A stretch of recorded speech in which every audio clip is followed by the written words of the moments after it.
when you think about the coaches that he's worked under, obviously the head coaching experience, the international experience, and his innovative approach to the game just really spoke to us. And we're excited. We couldn't be more excited to welcome you here. He's the right fit and the right match for this roster and this group. And some really exciting basketball is upon us here. And so just wanted to thank Kenny and welcome him to Cleveland officially. And congratulations, Coach. We couldn't be more excited. Thanks, Koby.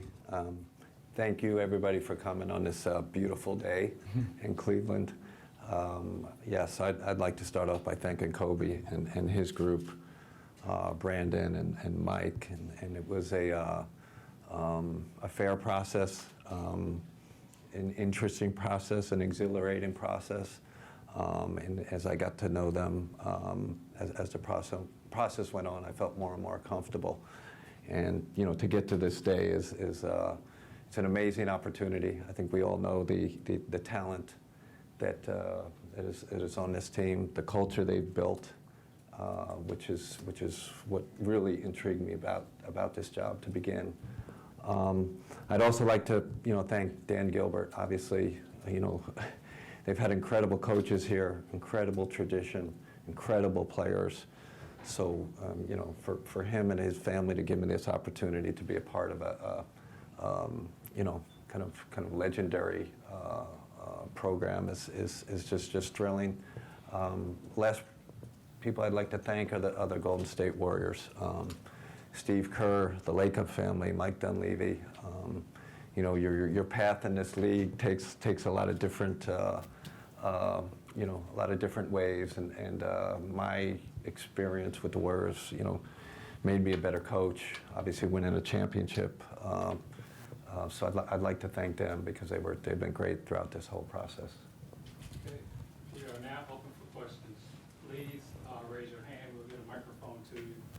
Give us your name and your outlet so Coach can have a chance to put a face with the name. Sharon has microphones on this side. Sam has microphones on this side. First question, Tom. Hi, Kenny. Tom Withers, Associated Press. Hi, Tom. So what did you and Donovan Mitchell talk about this week? We had a great sit down. We also have a little bit the East Coast similar backgrounds. We didn't grow up far from each other really, if you think about it. So right off the bat, felt a great connection.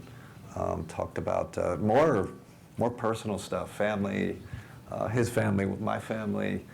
So it was really like a great get to know you session. I'm a South Shore of Long Island guy. No way. Yeah, there you go. What town? West Islip. All right, that's not far at all. Yeah. Typically, when a coach takes over, it's a rebuild. It's coming off of a losing season. You're inheriting a solid roster here. How different is that for you as a coach to kind of take on this kind of a project now? It's the next challenge. That's when you talk about your evolution as a coach. I had the Brooklyn situation, and the good thing, like Koby said, I do have experience as an assistant, and I think of our Atlanta Hawks team. That was kind of get to the next level.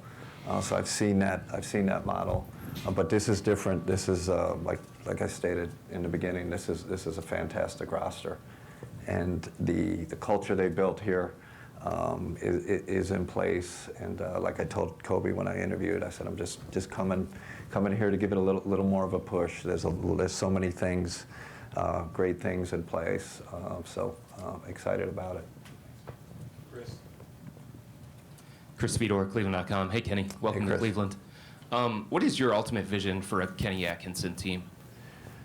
I think first thing, and when you first get to a team, it's really get to know your players, like establish the relationships. And I know Koby and I are before we talk about tactics and what style of play, but it's really that, and because I really believe that's it's a big part of player development is first establishing the relationships. I'm going full in on that. Going to see Donovan and going out there and seeing some of the guys. That was our first task. So that's the first part of it. And then as I get to know them better as players, I'm going to, me and my staff are going to figure out what fits best. you know, there's a lot of good things in place. There's you know, some really great basketball. There's a great basketball identity in place, a great defensive identity. So we're going to have to figure out where are we winning on the margins. You know, what are the margins? Where can we get better? I always think it starts with, you know, I'll kind of quote Donovan's old college coach, Rick Pitino. It starts with, if every guy gets a little bit better, every individual gets a little bit better, that's how you can make the next step. And then I think we'll have a strong staff that'll make the tactical adjustments that we need to make to move this thing forward. And speaking of that, in today's day and age where pace, space, some small ball, how do you make two bigs that are traditionally non-shooters work nowadays? Yeah, you're right. The league is changing, right? The league is changing fast. It's a faster league. There's no doubt about it. I will say our kind of unique situation here, we got two bigs that are fast. You know, they're just not big guys. They're you know, knowing Jared really well. I mean, that was the thing to track. He can really get him. Evan is a 400-meter sprinter. Like he's got incredible speed for his size. I will say my experience in Golden State, I think, is going to really help. We played, you know, Draymond and Looney together a lot. We won a lot of series like that. So knowing how to use those two is going to be important because we want to keep that defensive identity. We want to keep that base. That's so important. Now it's and part of my job is when we figure out how can we get those guys, you know, that group with the two bigs to be more efficient offensively. Daryl Ryder, 92.3 The Fan. Hey, Daryl. Kenny, welcome to Cleveland. Thank you. Off of Chris's question, I'll ask you about the two guards, Donovan and Darius. You know, there's a lot of external conversation about those two players elevating their games, more so Darius than Donovan. So how do you get with the two bigs and basically the core four on the floor together? How do you have them all singing and dancing at the same time? Well, that's what they're going to pay me for here. You have four all-star. You know, Evan will be an all-star. I think we all know that. So you got four all-stars. We got to make it work, and that's part of the reason I'm here. You know, I've already spoken to Darius multiple times, and I'm just a huge fan. I mean, I can't tell you how many times he destroyed us when we were in Brooklyn. You know, he's obviously a great shooter. Excellent, underrated passer. So it seems like something that when you have multiple ball handlers, and again, I'll hark back to my Golden State experience, Steph and Jordan Poole, like you have a lot of pieces, but the talent's there. So it's just we're going to work on tweaking this where we maximize those guys. But I just love both of them together, quite honestly. And, you come in, as you were asked about, to bring this to the next level. Yeah. What is it about how you develop relationships with your players that has made you so successful over the years? Let's see. I think I'm a player advocate. I know that sounds, well, shouldn't every coach be a player advocate? But I love that more than anything, the interaction with the individual player. I love to, obviously got to form a team and chemistry, but getting that bond with an individual player and then seeing them grow. I mean, I think that's why, at the end of the day, that's why we're in this. Sure, love, yes, championships, love it, team success, great, but seeing and I think players feel that, like, I want you to get that next contract. I want you to get paid. That's really, a big part of it. So I think when they feel that passion, and part of that is getting out there with. Are you in the mix with them? Are you rebounding for them? Are you contested shots? I'm not going to shy away from my kind of on-court development background. I'm going to be in the mix. I'm going to take individual sessions with these guys. I'm going to keep that bond and keep growing that bond and then challenge them, right? Like, that's the last part of it. I do think, I know that line where you have to challenge and push a guy to get to the next level. Jason Lloyd, The Athletic. Hey, just Jason. with Evan specifically, what have you seen from him offensively that you like? And what else is there to get? How do you get more? You know, he's so multi-talented, right? And so and that was a big part of our discussion, right? And during the process, you know, how to get him to the next level. And I think, first of all, he's 22 years old, so he's just naturally going to grow. So that's exciting, just with the talent. But I do think we can schematically get the ball in his hands more, quite honestly, and it's going to be in multiple ways. I think when you have a guy that versatile, it could be him in transition, bringing the ball up. It could be him handling in a 5-out situation more, him handling and pick and roll. I think there's creative things we can do to help him. I know I've spoke with him. He's excited about it.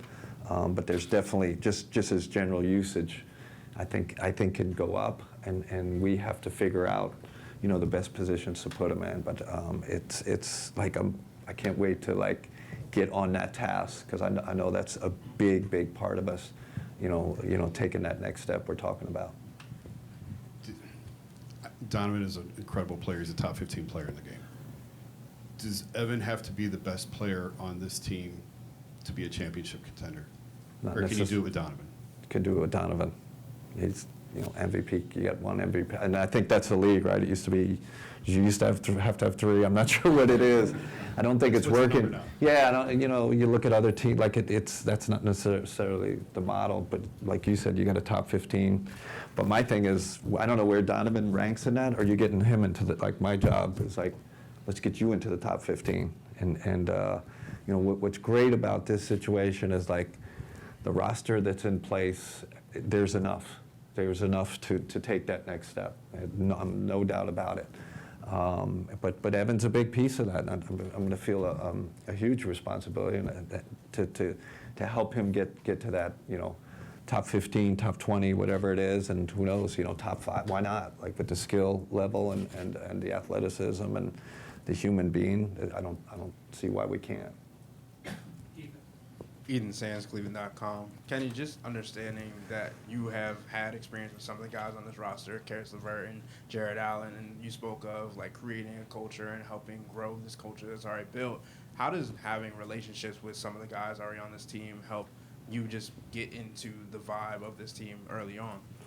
I think it's huge. It's like that first day of school when you come in and you know somebody maybe that went to your elementary, right? Like, you're like, oh, I can actually sit at the table with these guys. But, you know, it's more in Jared and Karis. You know, I haven't been in this league a while. And, you know, you develop relationships with guys from other teams, believe it or not. So Max Struz, I have a relationship with him. Am I not like Karis and Jared? George, I know, you know, Darius, you know, I talk to him during the game sometimes. So, like, you know, there is from afar that kind of mutual respect, like, hey, I respect your game, you know, I like how you coach type deal. So I, not only Karis and Jared, I kind of feel like I know a lot of these guys, even Donovan, like, you know, competing against him in the playoffs before, you just, you know, they know who's on the bench on the other side. So that's another reason to have a comfort level, and I'm feeling that right off the bat. Like, just getting on the phone with these guys, I'm like, yes, this is going to work. So. You've also spoken about the importance of the assistant coaches that you have for this team. What is your mindset when bringing other guys in to help you along the way? Yeah, I just want to surround myself with, you know, obviously coaches with positive energy. That's the first thing. I think surround myself with player advocates, you know, and I think, you know, it takes a group to do this, you know. It does, as a coaching staff. Sure, I'm kind of leading it, but I think one of my strengths is being super collaborative. I lean on ideas. I love information. I love when coaches bring me information. This is definitely not going to be a top-down situation. So more importantly, it's more important to bring in a strong staff, and we're going to do that. We're already off, you know, already down the road with the group, and we got some great coaches here. So that's you know, that's a challenge for us to, you know, streamline this so we get the best coaches around a top-level group. Joe Gabriel, Cavs.com. Hey, Joe. How you doing? Coach, before you even took the reins, last week you your first official job as coach, you were in the draft room, I understand, and you kind of helped with the picking of Jalen. What are your thoughts on him as your first rookie coming in? Well, when we picked him, within 5 minutes, I got 25 texts from am I allowed to say this?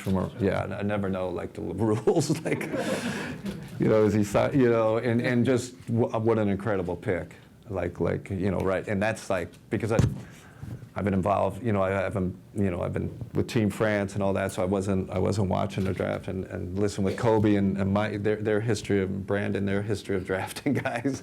I felt pretty it was the best draft I ever had. I could just kind of like come in there, yeah, like man, so I felt good about it. Then when I got the text from people I really respect in the league, that this guy's really good, and then the last part of that, I called Mark Mattson, who I know from along, and it was like we got 20 minutes on the phone. Of course, college coaches support their guy, but it was like over the top. Like, he's really, excited.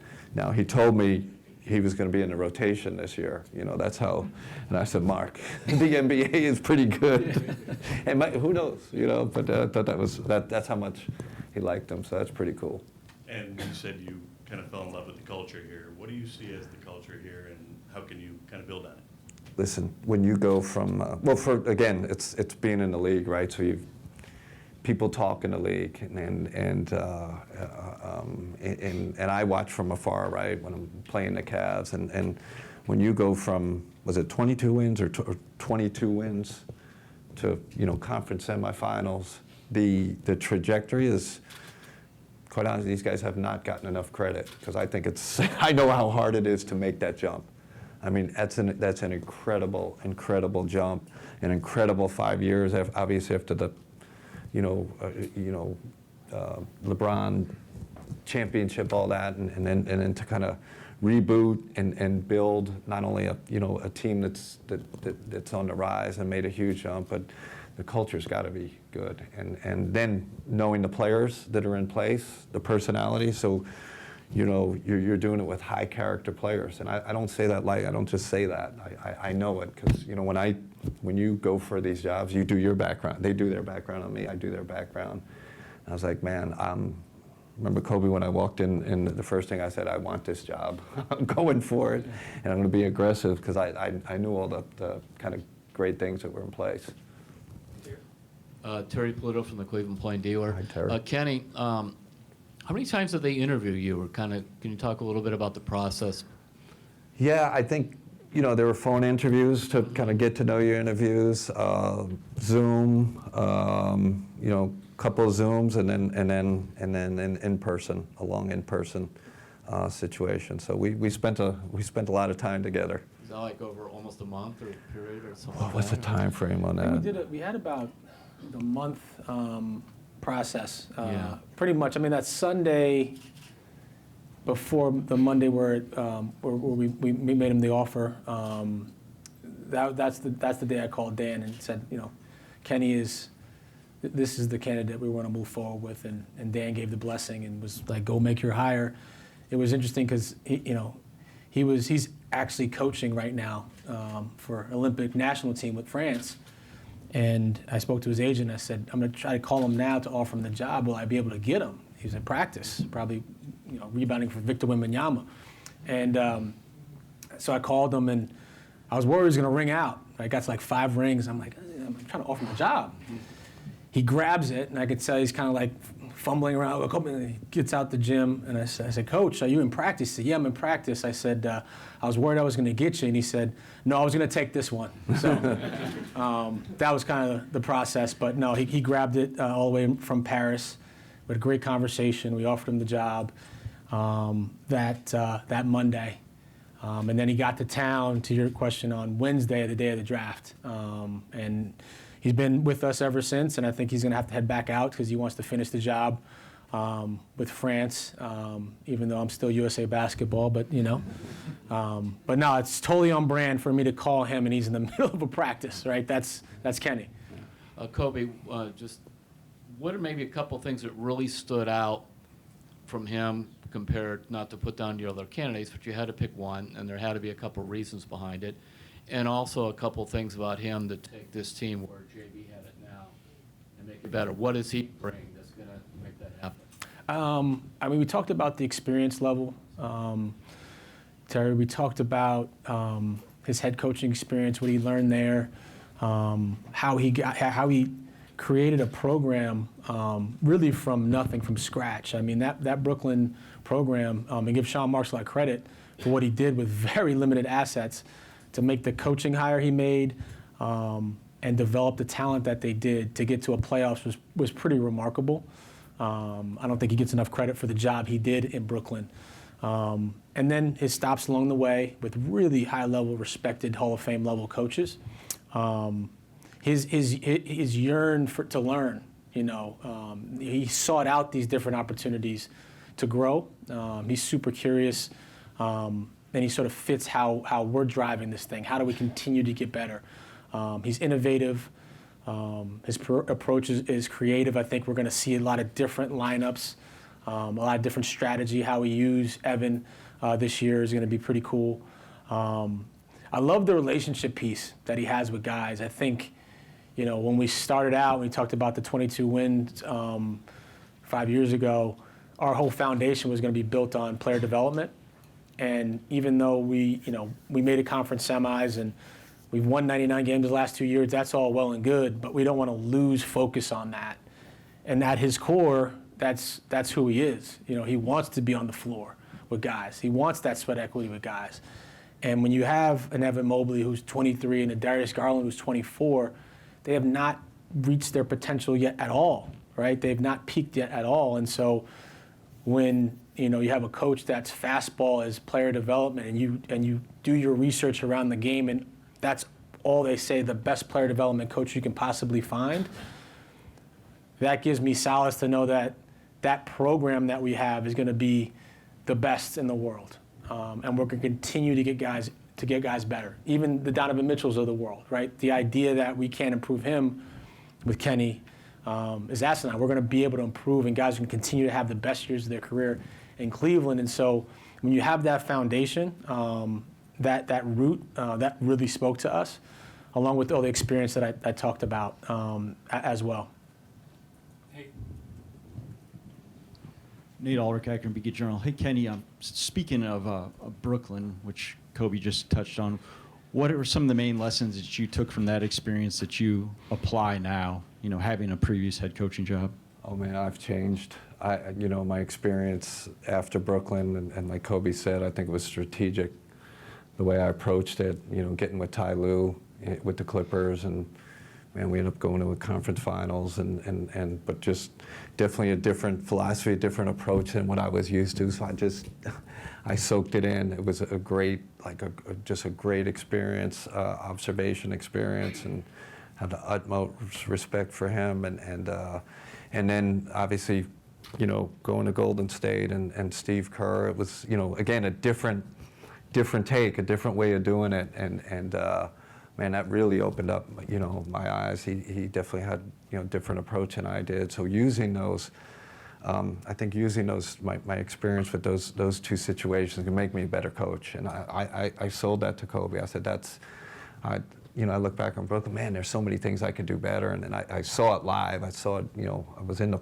kind of in the bus, like, look, how does Steve do it? How does Ty do it? And that's really gonna, I think it's really gonna help me. And then the last thing, I do think I'm one of my strengths is I think the league is changing, like we talked about, and just getting can you get ahead of the league? What's happening? How quickly is it happening? How are we shifting?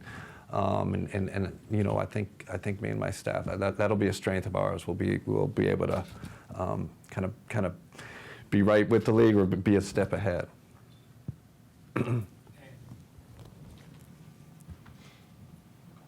Hi, Kenny. Danny Cunningham, Cleveland Hi, Danny. Magazine.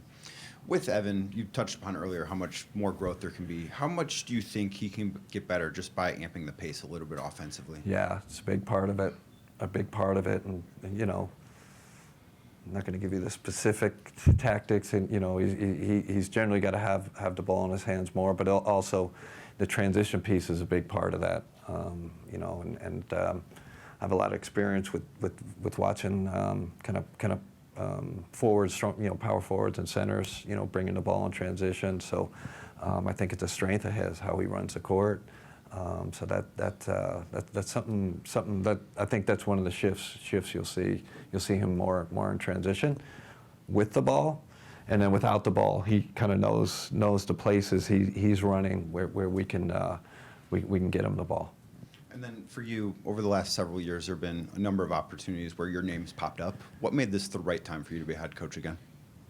Oh, man, I just pinch how lucky I am, right? Like, not to disparage any other program or any other experience I was involved in, but I kind of knew vision-wise, like watching what Koby and his group has done and how they've taken off here, and again, knowing a lot of the players that are here, I'm just extremely lucky that kind of the time and place of all this happening. I know what a great opportunity is. So very lucky. It was lucky. Hi, Kenny. Sam Amico, Hoopswire. Is your staff? Have you got your staff together? And the other question is, what is that process like in terms of hiring assistants? How do you go about that? Yeah, I think we are working on it together. Koby and the front office and me, and I think again how I work, it's a collaborative effort. We're going to try to bring the strongest staff around these guys. I think it's tricky, right? Like it is. There's a lot of moving pieces. So there's a lot of talented people, a lot of talented staff out there. So we're in the process of getting that together. Hey, Kenny. Hey, Jim. Jimmy Watkins, Cleveland.com. We've talked a lot about your player development background. Koby called it your fastball, and it seems like sometimes coaches with that background get labeled as more fit for young teams. Yeah. Why do you think that perception exists, and how do you think your player development background can accentuate the veterans on this team? Well, we're young, so it does kind of fit. We're still that's incredible, right? Like kind of Warriors. We're that guys mid-30. We're a young team, but again. And you said it at the end there. It's not just the young, right? It's the veterans too. It's Donovan top 15. Is it? Can we get you in top 5? It's everybody across the kind of, and player development kind of gets us just kind of labeled a little bit. And it's like, oh wait, that's like coaching. Like this, that's, you know what I'm saying? It's like it's a little bit of a buzzword. So that's what the greatest coaches in this, in this league have done throughout history. So, and then I do think, there is I have a lot of playoff experience. Playoff experience as a head coach, but also as an assistant, right? Like being in intense moments and being in conference finals, playing against LeBron, like scheming against all these great players. So I think the tactics part, and again, with the strong staff around me, like I think we're going to nail that. I think I kind of relish that. I think that's an area that I really enjoy. I mean, that's a big reason to come in here, to play in those games and to make those decisions that are going to get us to the next level. And then you mentioned your experience with Golden State. You even thanked them in your opening statement. Yeah. How are you different as a coach after going through that experience on Steve's staff? Yeah, I mean, it starts with Steve Kerr, right? Like, I just think he's 9 championships, right? So, he had the player, he could talk about the, Chicago Bulls experiences, his experience in Cleveland. He said he used to chase around Mark Price like crazy. Like, Mark used to just kill him in practice all the time. He's got this incredible background, and obviously Phil Jackson, all the great coaches, he's got that. And then obviously the Golden State experience, going from the kind of the media to that whole evolution, and then just watching how he dealt with superstars, right, like Steph and Draymond and Clay, and what that all looked like. What did that look like on a daily? What did it look like when you had to make the big decisions in the room, in a playoff series, in a finals against the Celtics, whatever it could be.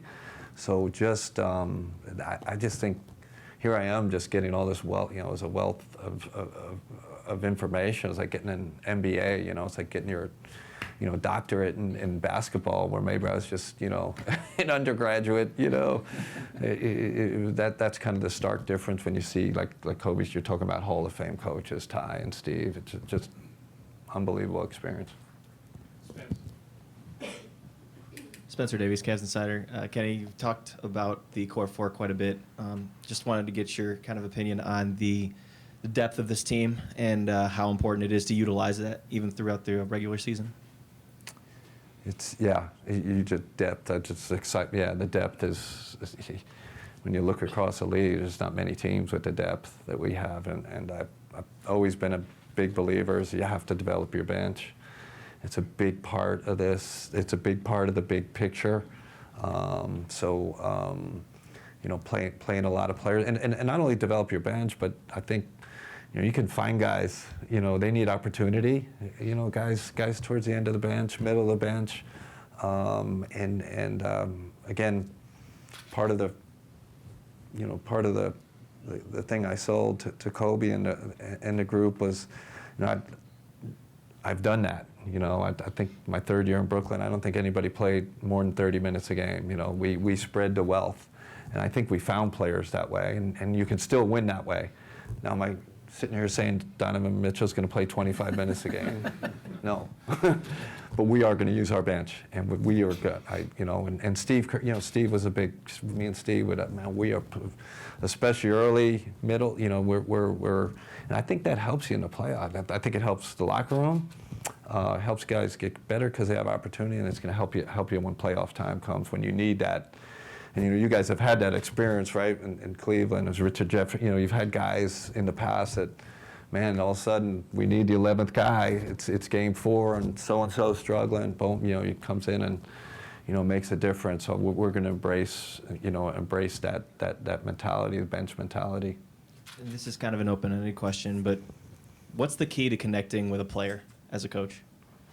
Oh, transparency, honesty, and then what's behind that is love and care, right? Like, it's you got to be, kind of super transparent, honest with them, and then you're, I think of my Jared Allen experience where I was, coach him hard, but I also, I took him in the gym and said, your number's going up in these rafters, and I really believe that. Like, you were that talented, so that, that where you really believe in them, but you also got to coach them and be honest with them. I'll go with the last two, Chris, and then Tim Alcorn. Kenny, you mentioned your experience in Golden State and how Steve handled superstar players. You didn't really have that as much in Brooklyn. It was a different category of player. Yeah. So whether it was in Los Angeles with Paul or Kawhi, or Golden State with those guys, what specifically did you learn about that you think can help you with somebody like Donovan? I think what I observed, in both those places, more one-on-ones, more individual conversations. I think you're partnering with your best players. It's a partnership, and Ty was great at it. Steve was a master at it. Where when you're making big decisions and sure you're the ultimate decision maker. There's no doubt about it. But you have talked that through. You've talked through it with your best players, and a lot of my experience. A lot of times, they might say no. Why don't we do this in the pick and roll? Why don't we do this? And so really, it's a true partnership, and that means you better be a great listener. When you do have those one-on-ones, and you're not taking maybe every idea they have, but you're implementing some of them, and it's going to help. Obviously help the team. And Koby, for you, where do you guys stand with extension talks related to Donovan? So we were just out in LA for his camp, his elite camp with Adidas. That was in a great space. I don't want to talk specifics until we can. We feel good about Donovan. He's in a great space mentally. He's healthy. He was out there with those young high school players, hooping in a really good space.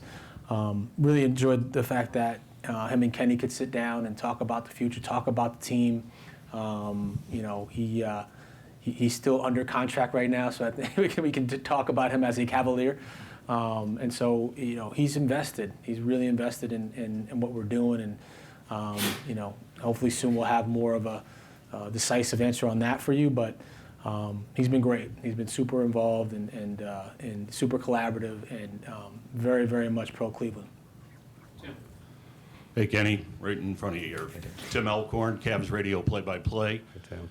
A lot of talk about Brooklyn.